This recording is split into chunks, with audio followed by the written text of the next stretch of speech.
नमस्कार, मी Sneha life and mindset coach आणि असं इंट्रोडक्शन मी माझ्या प्रत्येक व्हिडिओमध्ये देते. तर आज असा विचार केला की नेमकं लाईफ कोच आणि माइंडसेट कोच म्हणजे मी काय करते किंवा आमचा रोल काय असतो, ह्या सगळ्या गोष्टी साध्या सरळ सोप्या भाषेत तुमच्यापर्यंत पोहोचव्या, जेणेकरून तुम्हाला असं वाटू नये की म्हणजे नेमकं चाललंय का किंवा काय वेगळ्या गोष्टीबद्दल आहे का हे सगळं. तर नाही, आपण सगळे जे जीवन जगतोय ते सगळं जगताना भलेही आपलं शिक्षण काहीही झालेलं असेल, पण हे जीवन जगताना एक वेगळी कला लागते. ओके, जीवन कला लागते वेगळी. आणि लाईफ कोच, तर आपण कोच म्हणजे तर आपण सगळ्यांनीच ऐकलोय.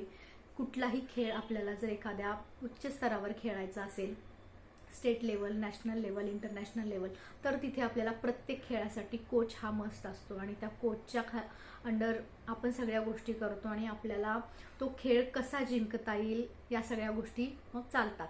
तर लाईफ कोच म्हणजेच आपण आपलं आयुष्य जगताना जेव्हा आपण एका वेगळ्या रुटीनला असतो आणि शिक्षण, नोकरी, फॅमिली ह्या सगळ्याच्या परे जेव्हा आपण जात असतो आणि खरं आयुष्य जगायला सुरू होते, तेव्हा आपल्याला खरंच कधी कधी कळत नाही की म्हणजे नेमकं चाललंय काय, किंवा आपलं जे काही शिक्षण झालेले ते तिथे कामाला येत नाही.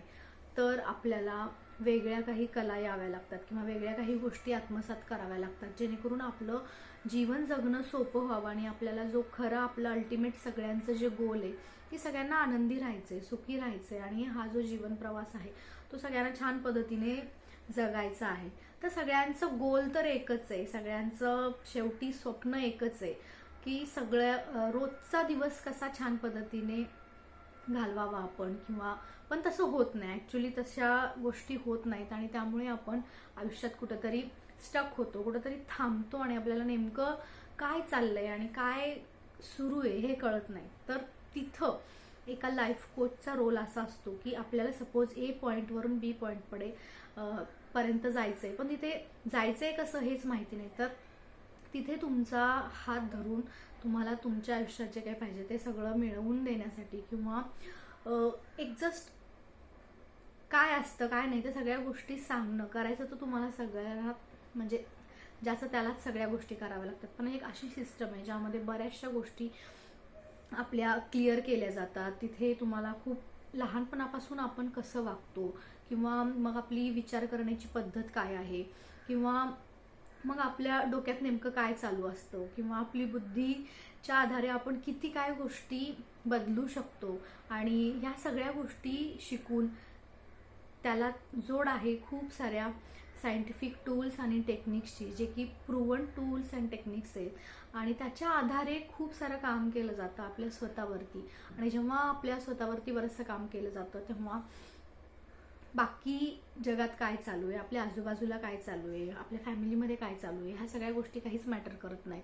आणि आपण जेव्हा स्वतः हळूहळू बदलू लागतो तेव्हा आपल्याला आयुष्यात जे काही पाहिजे त्या सगळ्याची क्लिअरिटी सुद्धा भेटते आणि हळूहळू एक एक गोष्टी आपण अचीव्ह करू लागतो. तर लाईफ कोचचा रोल हाच आहे की आपल्यामधलं बेस्ट बाहेर कसं आणायचं. ओके, आपण कुठे स्टक झालोय, मग आपली हेल्थ असेल, वेल्थ असेल, रिलेशनशिप असेल किंवा करिअर असेल, ह्या आपल्या आयुष्याच्या मेन भागामध्ये जर आपण स्टक झालो असेल आणि आपल्याला तिथून पुढं जायचं कसं हेच जर कळत नसेल, किंवा आपण आजकाल बघतोय की stress, tension, anxiety, depression, over thinking ह्या सगळ्या गोष्टी किती वाढल्यात आणि ह्या गोष्टी इनडायरेक्टली आपल्या आरोग्यावर सुद्धा खूप घातक परिणाम करतात आणि ह्या आपल्याला लवकर लक्षात येत नाहीत. आणि जेव्हा लक्षात येतात तेव्हा काहीतरी वेगळं किंवा त्याचा म्हणजे एंड काहीतरी वेगळा असतो. किंवा आपण मानसिक त्रासाबद्दल सुद्धा ऐकलंय. तर आजकाल मानसिक त्रास किंवा आजकाल वातावरणच असं आहे, कारण आपण सगळे कलियुगामध्ये जगत आहोत आणि इथे बऱ्याचशा गोष्टींना आपल्याला रोज तोंड द्यावं लागतं. आणि येस, त्यासाठीच एखाद्याची मदत घेणं किंवा जितका आपण इम्पॉर्टन्स आपल्या आरोग्याला देतोय तितकाच आपल्या मानसिक आरोग्याला सुद्धा देणं हे तितकंच महत्त्वाचं आहे. कारण जे दिसत नाहीये पण त्याचा कुठेतरी इम्पॅक्ट खूप डेंजर असणार आहे नंतर. तर ह्या सगळ्या ज्या गोष्टी आहेत, थोडक्यात तुम्हाला आता सार कळलाच असेल की आयुष्यात जे काही चालू आहे तिथे जर आपण कुठे अडलो असेल, कुठे नडलो असेल, किंवा आपल्याला कळत नाहीये काय चालू आहे, किंवा म्हणजे सगळ्यांना सांगून झालंय, किंवा अशा काही गोष्टी आहेत ज्या कोणाला सांगता येत नाहीयेत, आणि त्याचं उत्तरही आपल्याला भेटत नाही आहे. आणि खूपशा गोष्टींचे उपाय न भेटल्यामुळे आपण आयुष्यात पुढे जाण्यापासून खूप थांबलोय आणि आपल्याला आयुष्याचा कंटाळा आला आणि खूप खूप गोष्टी आहेत, कारणं हजारो आहेत. पण सोल्युशन त्याचं एक आहे की तुम्ही एका अशा कोचला किंवा मेंटॉरला किंवा गुरुच्या आपण आधारे खूप त्या गोष्टी छान पद्धतीने सॉल्व करून आयुष्यात पुढे येणाऱ्या बऱ्याचशा नवीन गोष्टींना आपण कसं थांबवता येईल किंवा त्याला कसं टॅकल करता येईल आणि छान पद्धतीने कसं आयुष्य जगता येईल, असा थोडक्यात एक प्रवास जो असतो तो एक क्लायंट आणि एक लाईफ कोचचा असतो. सो थोडक्यात तुम्हाला कळलं असेल की लाईफ कोच म्हणजेच काय आहे. पण जर अजून त्याबद्दल जास्त छान पद्धतीची क्लिअरिटी तुम्हाला माहिती पाहिजे असेल तर त्याचा अजून एक वेगळा भाग आहे जो की ऑनलाईन सेशन्स असतात, क्लिअरिटी कॉल असतो, ते सगळं आहेच. पण आज मी तुम्हाला यूट्यूबच्या द्वारे प्रत्येक व्हिडिओमधून मी तुम्हाला माझ्याकडून जेवढं माझं लर्निंग प्लस त्याला अनुभवाची जोड देऊन जेवढं काही सांगता येईल तेवढं मी तुम्हाला सांगण्याचा प्रयत्न करते. आणि ते प्युअर असणार आहे, ते रिअल असणार आहे आणि त्याबद्दल मी ते सगळं शुअरली तुम्हाला सांगू शकणार. ओके, सो आजचा विषय होता की लाईफ कोच किंवा माइंडसेट कोच म्हणजे काय आहे किंवा ते नेमकं काय करतात. आणि किंवा काउन्सिलिंग आपण सगळ्यांनी ऐकलं असेल, पण काउन्सिलिंग फार वेगळं आहे. पण एक त्याचाच प्रकार आपण म्हणू शकतो की ज्या काही गोष्टी आहेत ज्या आपण स्वतः सॉल्व नाही करू शकत, पण खूप जणांना असं वाटतं की मग ह्या सगळ्या गोष्टीसाठी वेगळे इन्व्हेस्टमेंट करणं, वेगळं पैसे द्यायची गरज काय आहे.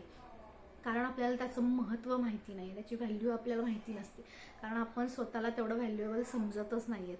तर जितका आपण किंमत बाकी सगळ्या गोष्टींना देतो तितकीच स्वतःला सुद्धा द्यायला पाहिजे. आणि हे जे काही मी सगळं सांगितलंय ते स्वतःबद्दल आहे. स्वतःला ओळखायचं, स्वतःवरती काम करायचं आणि स्वतःची ग्रोथ करायची आणि मग बाकी सगळं हळूहळू आपोआप बदलायला लागतं. ओके, सो येस, आजचा व्हिडिओ कसा वाटला काय नाही ते बघा, लाईक करा, शेअर करा, कमेंट करा. भेटूया माझ्या पुढच्या व्हिडिओमध्ये. तोपर्यंत धन्यवाद.